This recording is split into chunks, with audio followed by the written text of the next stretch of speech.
Earlier that day, Mo had been cataloging samples from a distant star system when the urgent alarm sounded on his console. He was crouched in his lab that he used to maintain appearances of being a xenoanthropologist. He was peering through the viewport into a swirling nebula when the call brought him back to the bridge. Now Mo, the former IT tech turned galactic messiah, stands alone at the helm of his ultra-advanced starship, the Nomad. Mo had been a simple IT tech on a research vessel of the United Earth Research Federation until it was attacked and destroyed by a fleet of the Kreelian Empire, the largest and most oppressive empire in the galaxy. His escape pod had been intercepted by the Goranthils, a super-advanced race who looked down upon violence and dedicated their lives to the advancement of knowledge, but were not interested in sharing it with others. Mo had been different. Living with them for 2 years, he had not only learned much of their technological secrets, but had also gained their trust and convinced them to make a vessel for him that had the galaxy's unmatched tech. Even the coating on the Nomad was revolutionary. He had merely suggested a kind of paint that could absorb high-intensity energy and redirect it to other systems, and they had made it. He used it to charge his plasma weapon systems. His ship's AI, Aya, was his own creation. Being one of Earth's best programmers and hackers, he had made a near-sentient AI that not only maintained his spaceship, but also handled navigation and weapons. Mo prided on being a nerd, and that showed in everything. One example was Aya. She was named after Green Lantern's ship's AI. The cabin glows with holographic screens displaying star charts. He flips on the long-range scanners and cross-checks Mary's last transmission. He silently promises himself, Mary will survive. He had just saved a planet from a Kreelian dreadnought yesterday when he had received a disturbing message from his only human friend in this godforsaken corner of the galaxy. Mary Brown, a former soldier who had traded in her uniform for an apron, working at a dusty little diner in this sector of the galaxy. Her voice was weary and urgent. She told him that she had been captured by the Kreelians and was being held hostage at a distant mining colony. To most of the galaxy, he was nothing more than Mo the xenoanthropologist, who worked for the United Earth Research Federation, a kindly genius who traveled across the galaxy collecting data for the Earth's primary space organization. But underneath that facade was the Protector, a mysterious human hero whom no one had ever seen. He always wore a helmet with a 100% reflective visor to hide his face when someone contacting him on the specific frequency dedicated for the Protector. Every inhabited planet knew the Protector's frequency, and no one dared use it except when absolutely necessary. And he always answered. He saved the weak and was feared by the powerful. Anxiety grips him at this moment. His friend is in danger, and he is only a geek. He can hack and destroy an entire fleet from a distance, but he's not a real hero. Not like his favorite comic book heroes, who jumped into close-quarter battles without fear. But the mission must proceed. He's Mary's only hope. His fingertips fly over the controls. Coordinates for Vath 6 appear on the navigation display. He double-checks Mary's last known signal on the map. Mo's mind goes silent. Only resolve remains. He tightens his grip on the throttle and leans forward. This ends now, he thinks, determination hardening his features. Aya responds with a confident chime, confirming the jump to warp speed. Outside the viewport, a vast ringed planet spins as Vath 6's morning light breaks. Shafts of orange sunlight pierce the swirling purple clouds. High above a rusty canyon, the Kreelian outpost comes into view. A cluster of spired domes and platform walkways carved into the red rock face. From orbit, the base looks quiet. Far too quiet. But Mo trusts Aya's sensors over appearances. The canyon floor glitters with giant crystalline formations, an alien city built on alien beauty. In the cockpit, Aya projects a detailed holographic map of the terrain. Lava-like veins of glowing rock wind through the canyon, marking deep fissures and hidden caves. The outpost's energy shields pulse in rhythm with distant thunder. Mo's hands move deftly over the controls. He toggles sensors, stealth arrays, every system that might give him an edge. Despite the composed exterior, his heart is racing. He forces himself to breathe steadily. Mary's life hangs in the balance. Aya's soft voice confirms, all systems nominal, ready for approach. Several systems hum to life in preparation, sensors and scans. Aya sweeps the sector for any Kreelian patrols or defenses. The ship's multispectral array peers through clouds and rock, pinpointing heat signatures and communication signals. A distant green pulse near the base suggests active shields. Aya highlights two possible entry points, while Mo plots the final approach. Stealth protocol. The vessel's exterior remains plain and looks like a research vessel to maintain its disguise. Yet hidden compartments click open. Quantum-silenced railguns slide out beneath the wings, and EMP beam emitters calibrate silently. They power up, ready to disable electronics at a whisper's notice. Aya confirms, all weapons locked and on standby. Approach drone.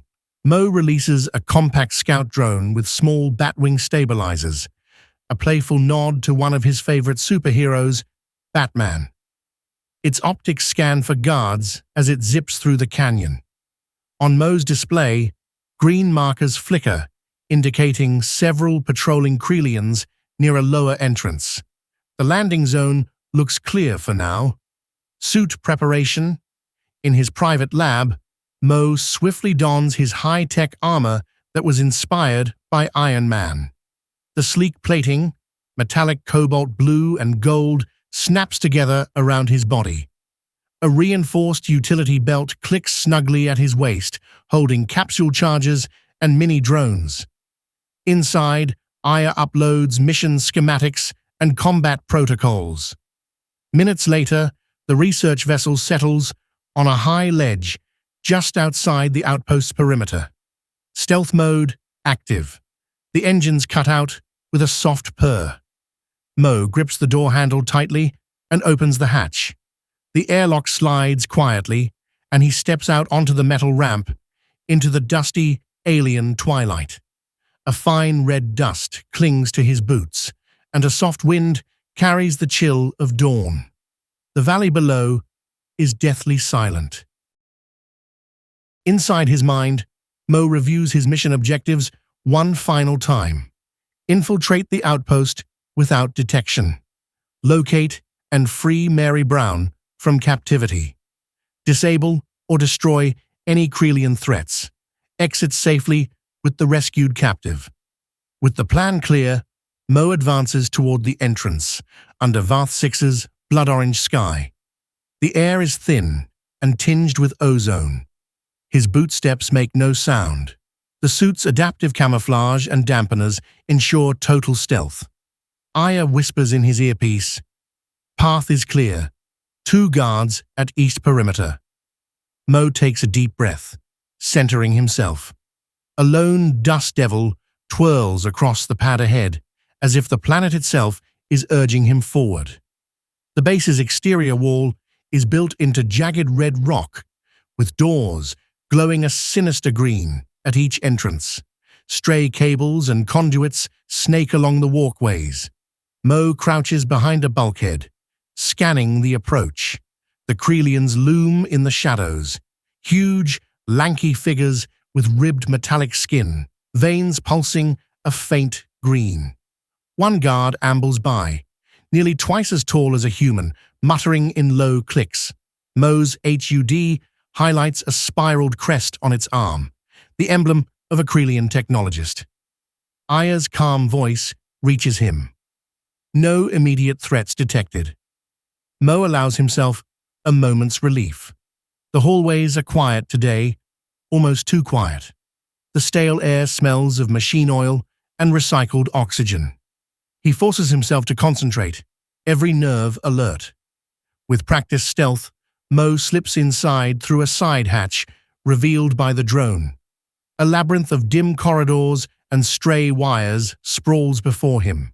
He moves along walls and beneath crates, hugging darkness. The URF databanks have nothing on this base's layout. He relies entirely on Aya's scans and his wits. Every few meters he pauses. Even a whisper could alert the base. He keeps Mary's terrified face in memory, each step echoing the urgency to find her. The main hallway is lined with transparent cryocells. Inside each, various human and alien silhouettes float in pale green fluid. Mo's chest tightens as he realizes what they are, subjects of unimaginable bio-experiments suspended in stasis, dozens of them. As his suit is optimized for stealth, Mo's advance feels ghostly. Its features aid every step. Adaptive camouflage. The suit's panels continually shift their color and pattern to match the surroundings. Mo vanishes against any background when he stands still, blending in seamlessly. Hypersonic dampening, vibrating nodes in Mo's boots and gloves silence every sound. Even on gravel or metal, his footsteps make no noise. Truly a phantom's tread.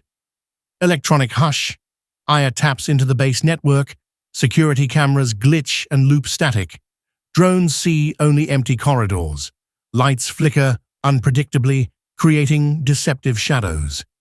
I won't fail her, Mo thinks, as he reaches a locked door.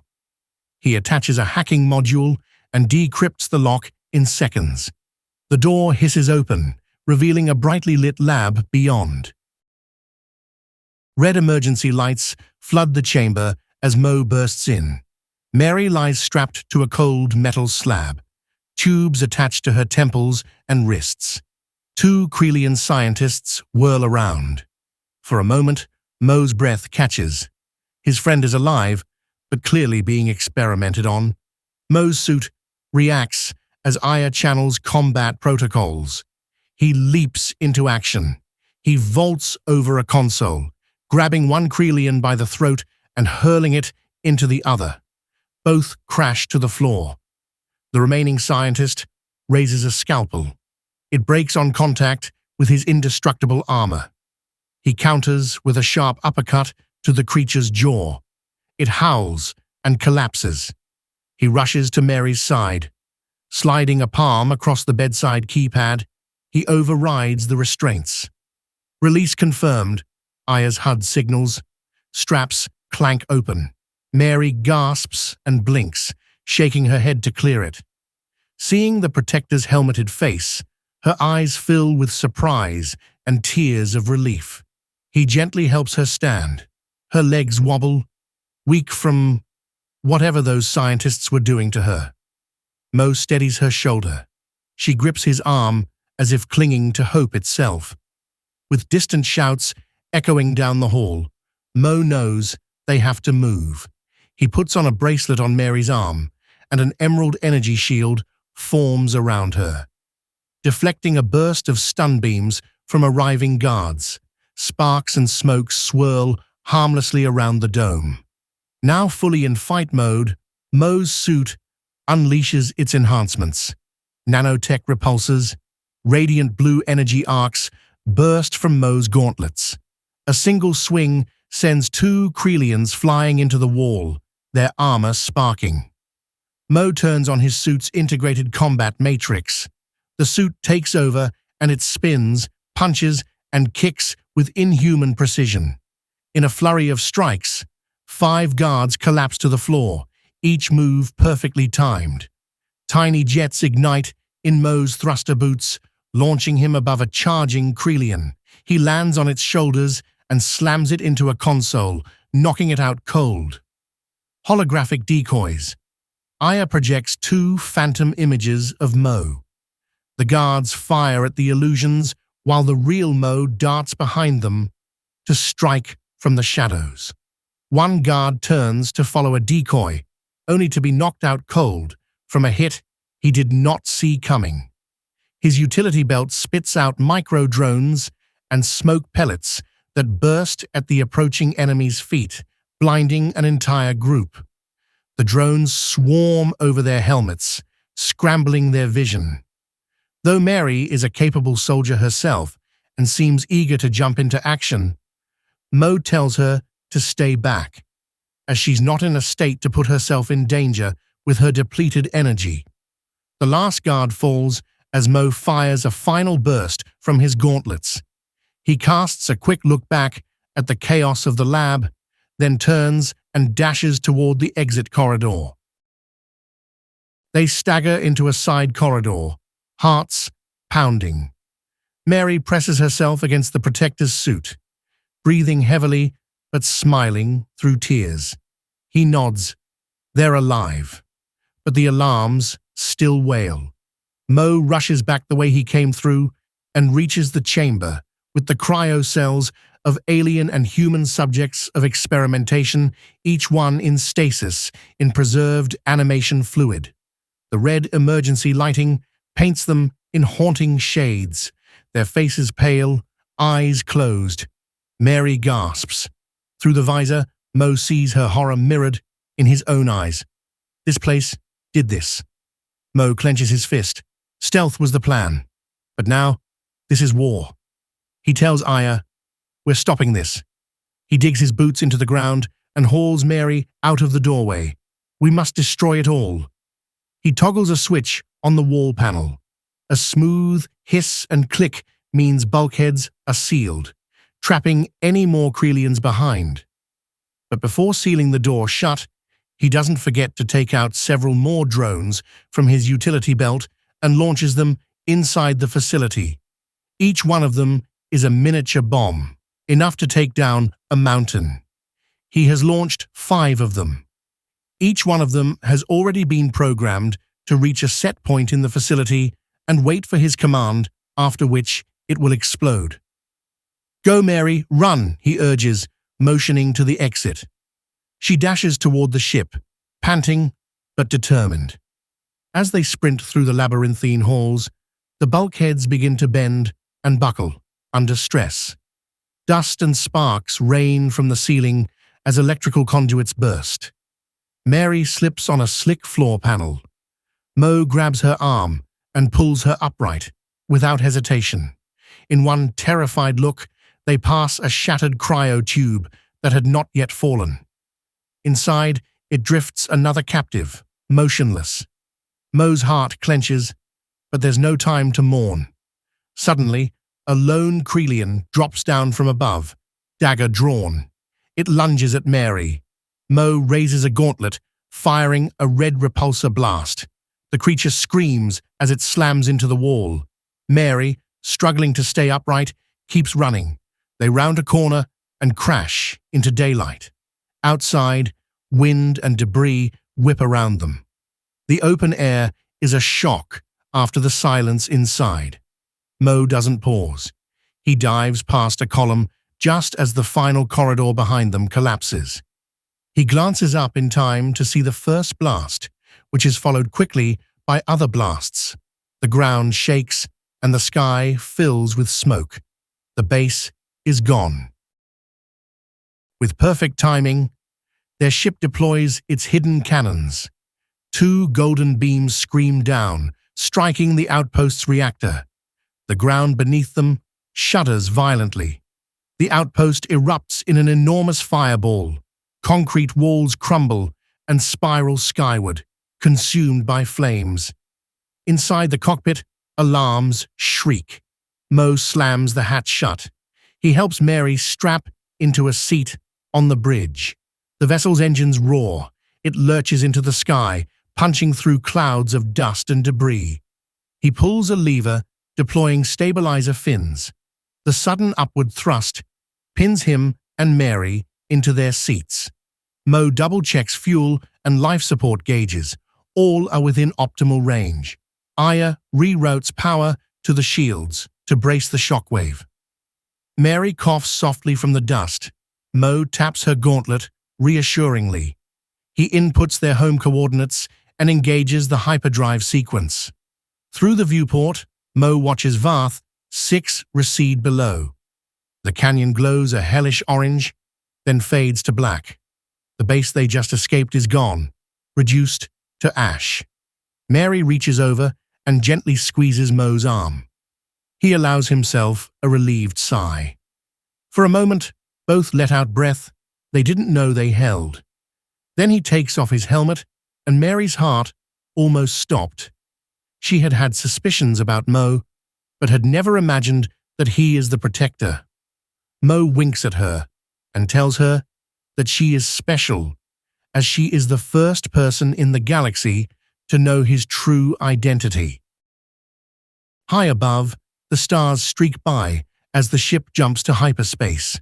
Hours later, it docks at the UERF station, orbiting Earth. Medical crews rush to help Mary. They drape a warm blanket around her and attach monitoring pads. Mo remains at his station, watching from the viewport as the blue marble of Earth grows. He returns to the Nomad and reclines in his seat, eyes on Earth's glow. The station's quiet hum is comforting. Finally, Mo removes his helmet, letting his hair fall loose. He stretches with a yawn, feeling the tension leave his body.